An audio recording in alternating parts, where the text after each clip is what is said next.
کعبہ اپنی زبان تصور میں کہتا ہے کہ ہندوستان والوں کا کعبہ میں ضرور ہوں، پاکستان والوں کا کعبہ میں ضرور ہوں، لیکن میرا کعبہ گنبد خضرا ہے۔ سبحان اللہ، سبحان اللہ۔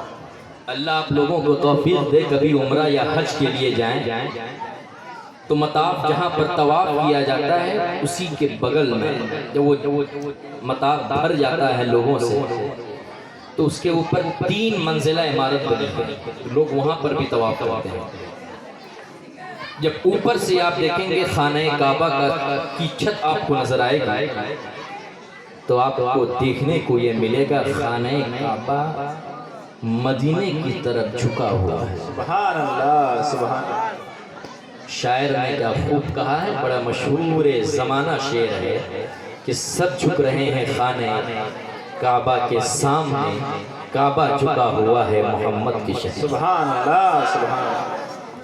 ہم سب تو خانہ کعبہ کی طرف جھکتے ہیں، لیکن کعبہ ہم تیری قسمت پہ ناز کریں تو مدینے کی طرف جھکا ہوا ہے۔ سبحان اللہ۔ اور دیکھنے کے بعد ہمارا عقیدہ اور پختہ ہو جاتا ہے کہ ہم جس کو معزز اور مقدس سمجھ کر اس کی طرف رخ کر کے سجدہ کرتے ہیں، اس کے نزدیک معزز محترم کوئی اور نہیں بلکہ میرا نبی ہے، میرا رسول ہے، میرا پیغمبر ہے۔ مسلمانوں آج کے اس جلسے میں کیونکہ میرا ٹائم ختم ہو گیا، میں آپ کو یہ پیغام دینا چاہتا ہوں۔ آپ نے محفلیں سجائی ہے، سجانا بھی چاہیے، یہ روشنی سجائی ہے، اور آج کے کانفرنس کا نام بھی ہے نور مصطفیٰ کانفرنس۔ کیا کہنا ہے، اور میرے نبی نور ہیں یہ ہر ایک جانتا ہے، اور میرے نبی کو پروردگار عالم نے نور کیوں کہا ہے؟ قرآن کہتا ہے اللہ نور السماوات والارض، یعنی اللہ زمین و آسمان کا نور ہے۔ اور اللہ کے رسول ارشاد فرماتے ہیں اول ما خلق اللہ نوری وکل خلائق من نوری وانا من نور اللہ، اللہ نے سب سے پہلے میرے نور کو پیدا فرمایا، میرے نور سے ساری کائنات کو پیدا فرمایا، اور میں اللہ کا نور ہوں۔ میری تقریر کا آخری موڑ سماعت فرمائیں۔ ذہن پہ ایک سوال پیدا ہوتا ہے، پروردگار عالم اس چیز پر قادر تھا، وہ چاہتا اپنے نور سے زمین کو بنا سکتا تھا، آسمان کو بنا سکتا تھا، اگر وہ چاہتا اپنے نور سے ستاروں کی انجمن کو بنا سکتا تھا، اگر وہ چاہتا اپنے نور سے چاند و سورج کو بنا سکتا تھا، اگر وہ چاہتا اپنے نور سے حوران جنت اور غلمان خلد کو بنا سکتا تھا، اگر وہ چاہتا اپنے نور سے جنت و دوزخ کو بنا سکتا تھا، اگر وہ چاہتا اپنے نور سے جبرائیل، میکائیل، اسرافیل، اسرائیل کو بنا سکتا تھا، اگر وہ چاہتا اپنے نور سے کرامن کاتبین نکیرین کو بنا سکتا تھا، اگر وہ چاہتا اپنے نور سے دریا کی روانی سمندر کی طغیانی کو بنا سکتا تھا، لیکن کیا بات ہے کہ پروردگار عالم اپنے نور سے اپنے نبی کے نور کو پیدا کرتا ہے۔ سبحان اللہ، سبحان اللہ۔ ذہن پہ سوال پیدا ہوتا ہے کہ نہیں، لیکن آپ کا وجدان یعنی اندر سے آپ جھوم پڑیں گے کہ خدا کی مشیت کیا ہے، خدا چاہتا کیا ہے۔ وجدان جھوم پڑا، خدا کی مشیت یہ ہے کہ میرا محبوب یعنی محمد رسول اللہ میرا محتاج رہے اور پوری کائنات میرے حبیب کی محتاج رہے۔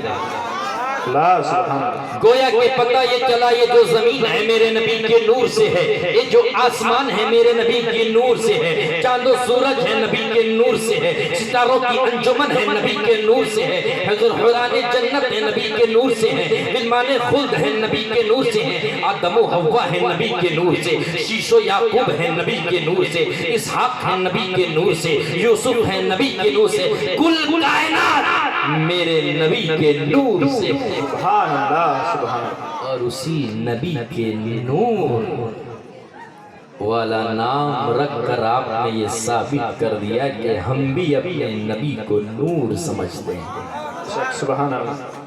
کیونکہ کچھ لوگ یہ کہتے ہیں کہ میرے نبی ہماری طرح بشر ہے۔ ارے اللہ نے تم کو مٹی سے پیدا کیا ہے، یعنی انسان کو مٹی سے پیدا کیا ہے، اور میرے نبی کو پروردگار عالم نے اپنے نور سے پیدا کیا۔ جب تخلیق میں، جب پیدائش میں تم نبی کے برابر نہیں، تم نے یہ سوچا ہماری بھی دو آنکھیں ہیں، ہماری بھی دو کان ہیں، ہماری ایک ناک ہے، تو نبی کے بھی دو ہاتھ تھے، دو پیر تھے، دو آنکھیں تھیں، ایک ناک، دو کان ہیں، گویا کہ وہ ہماری طرح ہے۔ لیکن یاد رکھو تم کون؟ ہمارے نبی تو حضرت آدم بھی یہ نہیں کہتے کہ نبی ہماری طرح ہے، یا تمہارا باپ جب یہ نہیں کہتا ہے تم کیسے کہہ سکتے؟ مسلمانوں، ان گروہ سے، ان لوگوں سے بچنے کی ضرورت ہے۔ ان کے بارے میں حدیث پاک کہتی ہے وَلَا تُآكِلُوهُمْ وَلَا تُشَارِبُوهُمْ وَلَا تُجَالِسُوهُمْ، یعنی ان کے ساتھ کھاؤ مت، ان کے ساتھ پیو مت، ان کے ساتھ بیٹھو مت۔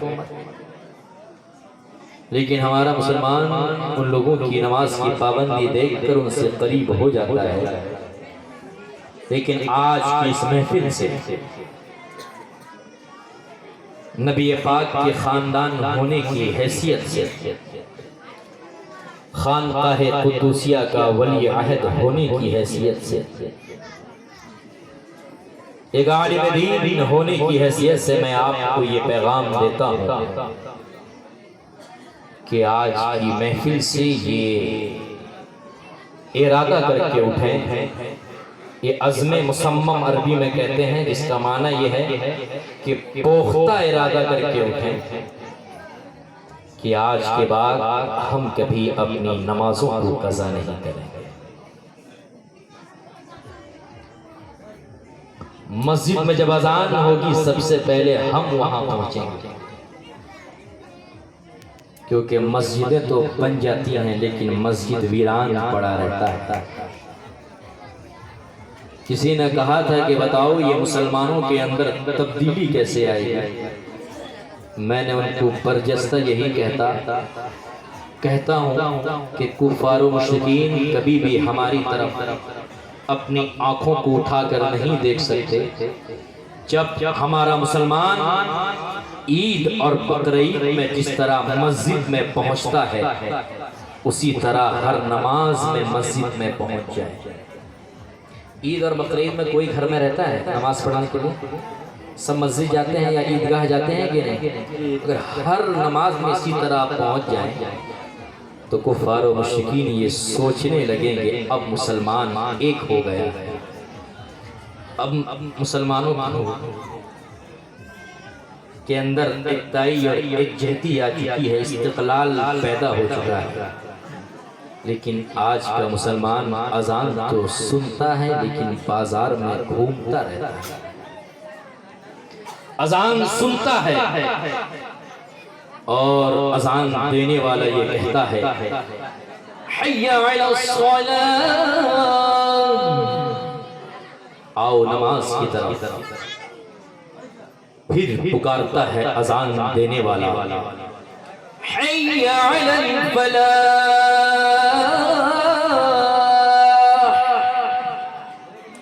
آؤ کامیابی کی طرف۔ حی علی الصلاح کے بعد ہی حی علی الفلاح کیوں؟ کیونکہ جب نماز کی طرف آؤ گے تو کامیابی آپ کے قدم کو چھونے گی۔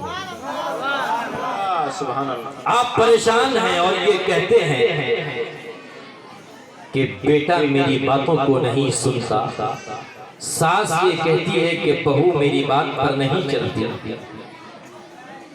بہن یہ کہتی ہے کہ بھائی اپنی بیوی کی سنتا ہے میرا نہیں سنتا، بھائی یہ کہتا ہے کہ میرا بھائی میری زمین پر قابض یعنی قبضہ کر چکا ہے۔ ہمارا مسلم معاشرہ یہ کہتا ہے ہم آئے دن تکلیف میں ہیں، پریشانیوں کے عالم میں ہیں۔ ارے تکلیف میں کیوں نہ ہوگے جب تم سے سجدے کی توفیق چھین لی گئی؟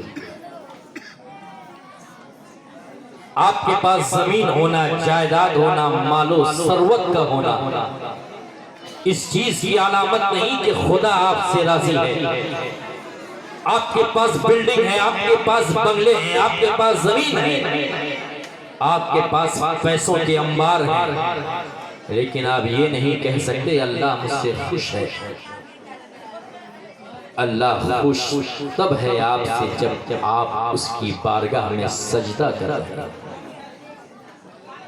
کیونکہ ہمارے بزرگان دین نے یہ کہا ہے کہ جب اللہ بندے سے سجدے کی توفیق چھین لیتا ہے تو سمجھو پروردگار عالم اس بندے سے ناراض ہے۔ کیونکہ پیسے کا ہونا، زمین کا ہونا، کاروبار کا بڑا ہونا یہ تو کافروں کے پاس بھی ہے، مشرکین کے پاس بھی ہے، ہندوؤں کے پاس بھی ہے، لیکن سجدہ صرف مسلمانوں کے لیے، رکوع کرنا صرف مسلمانوں کے لیے ہے، اس کی بارگاہ میں سبحانہ ربی الاعلیٰ کہنا یہ مسلمانوں کی خصوصیت ہے۔ مسلمانوں آج کی اس محفل میں بالخصوص میں اپنے نوجوانوں سے کہنا چاہتا ہوں، پھر آپ لوگوں میں بات شروع ہو گئی کہ آپ لوگ مسجد پہنچے، وہاں پر جا کے سجدہ کریں۔ جب ہمارا نوجوان مسجد میں جا کے سجدہ کرے گا، جو ہمارے بوڑھے ہیں، جو ہمارے چچا ہیں، جو ہمارے دادا ہیں، وہ یہی کہیں گے جب بیٹا جا رہا ہے نماز پڑھنے میں تو اس سے بڑا ہوں، اس سے پہلے میں وہاں پہنچوں۔ لیکن افسوس کہ آج کا مسلمان ان چیزوں سے دور ہے۔ اس پر ایک واقعہ میرے ذہن پہ آ رہا ہے، میں آپ کو بتاتا ہوا چلو، اس سے پہلے ماحول بنا کر کہیں سبحان اللہ، ہاتھوں کو لہرا کر کہیں سبحان اللہ، اور تیزی سے لہرا کر کہیں سبحان اللہ۔ آج یہ آپ کو بتاتا ہوا چلو، میری تقریر کا آخری موڑ، اس سے پہلے ایک صاحب آئے تو انہوں نے کہا کہ 10 منٹ اور آپ کو بولنا ہے، 5 منٹ گزر چکے ہیں اور 5 منٹ کہہ کر اپنی تقریر ختم کر دوں گا۔ حضرت عمر کے زمانے میں ایک شخص تھا جو ایک عورت پر عاشق ہو چکا تھا، ایک عورت کو چاہنے لگا تھا، ایک عورت کو دل دے بیٹھا تھا۔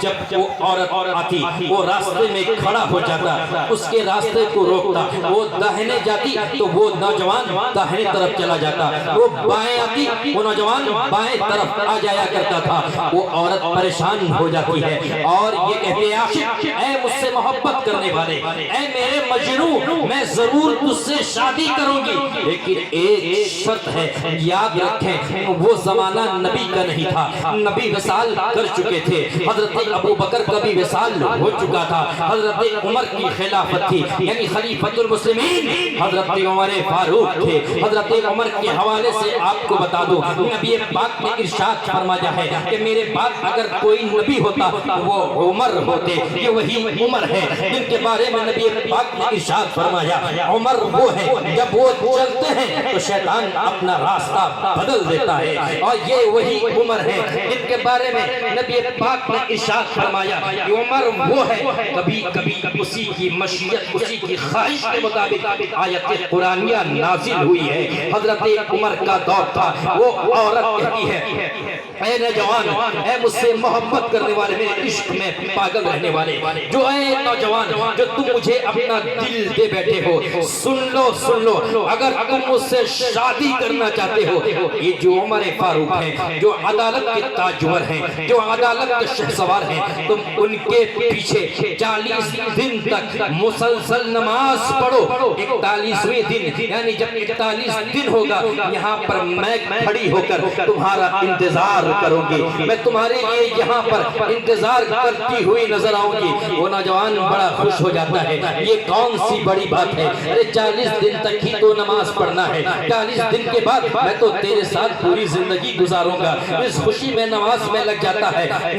صبح میں حضرت عمر کی ابتدا میں نماز پڑھتا ہے، ظہر کا وقت ہوتا ہے، حضرت عمر کی ابتدا میں کھڑا ہو جاتا ہے، عصر کا وقت ہوتا ہے، حضرت عمر کی ابتدا میں کھڑا ہو جاتا ہے، مغرب کا وقت ہوتا ہے، حضرت عمر کی ابتدا میں کھڑا ہو جاتا ہے، عشاء کا وقت ہو جاتا ہے، حضرت عمر کے پیچھے پیچھے کھڑا ہو کر کے اقتدیت بہذا امام کہہ دیتا ہے ایک دن گزر جاتا ہے، 2 دن گزر گئے، 3 دن گزر گئے، 1 ہفتہ گزر گیا، 2 ہفتہ گزر گیا، تیسرا اور چوتھا ہفتہ گزر گیا، 40 دن مکمل ہو گئے۔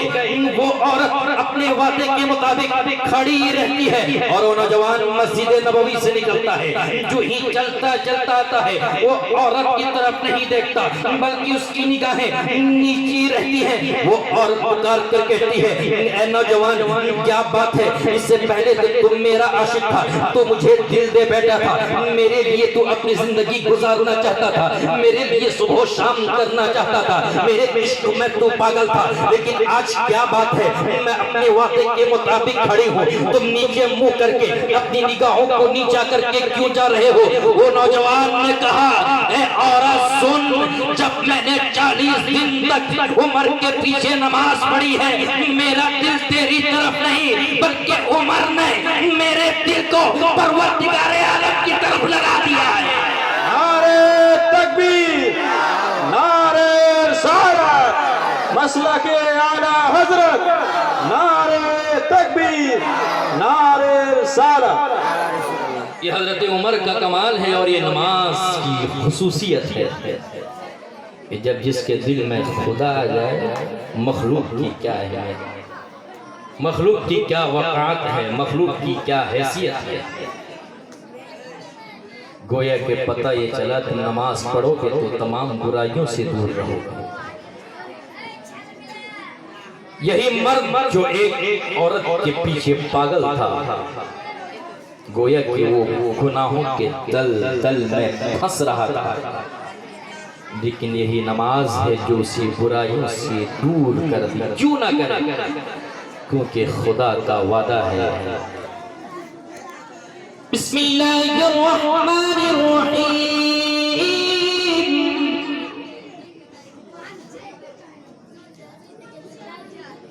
ان الصلاة تنہی عن الفحشاء والمنکر۔ سبحان اللہ۔ بے شک نماز برائی اور بے حیائی سے روکتی ہے۔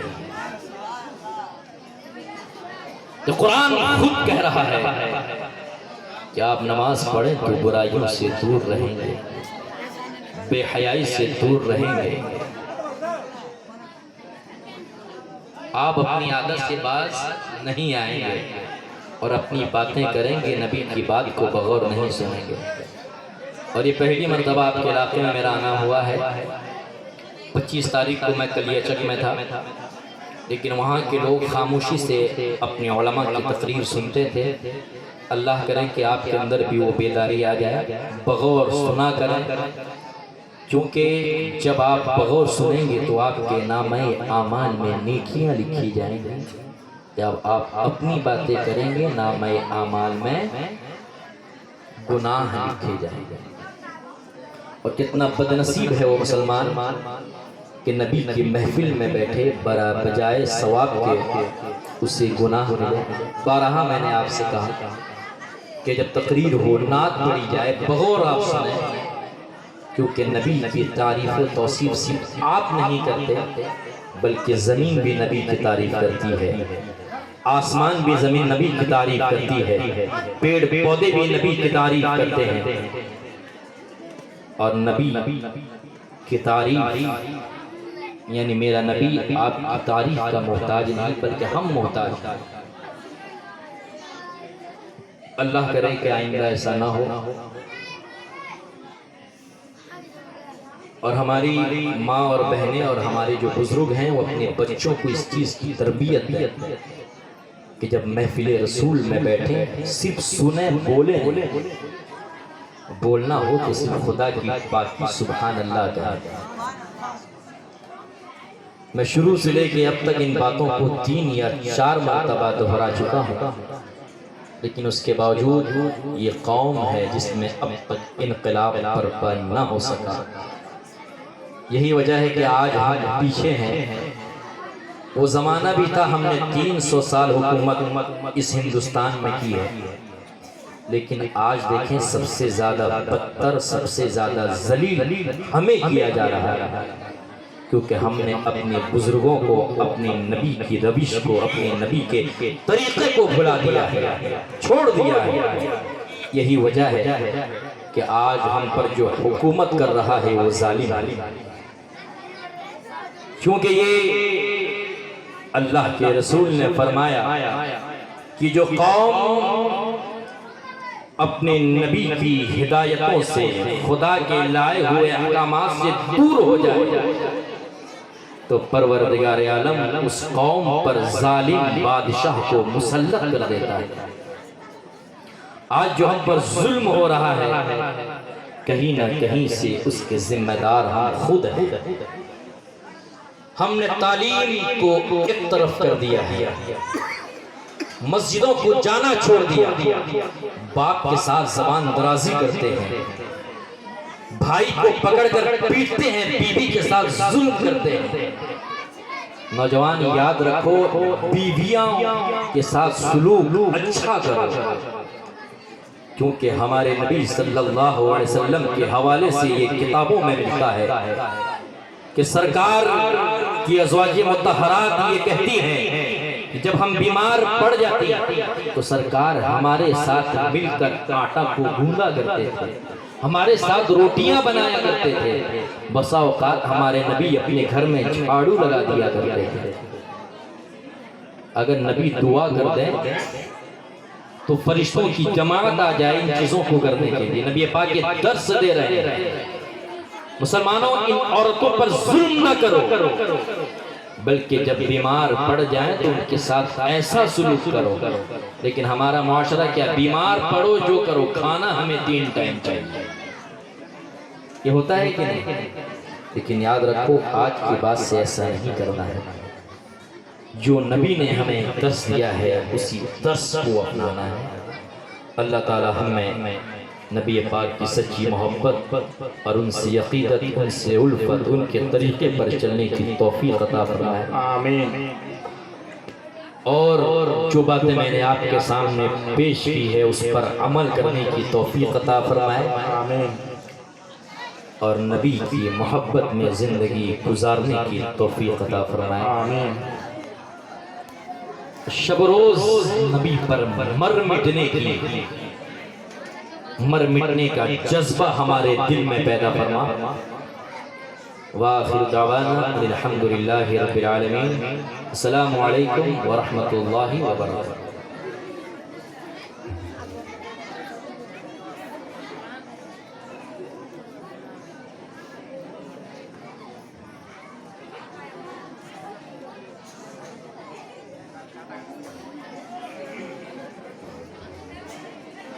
کھڑے ہو جائیں، السلام علیکم۔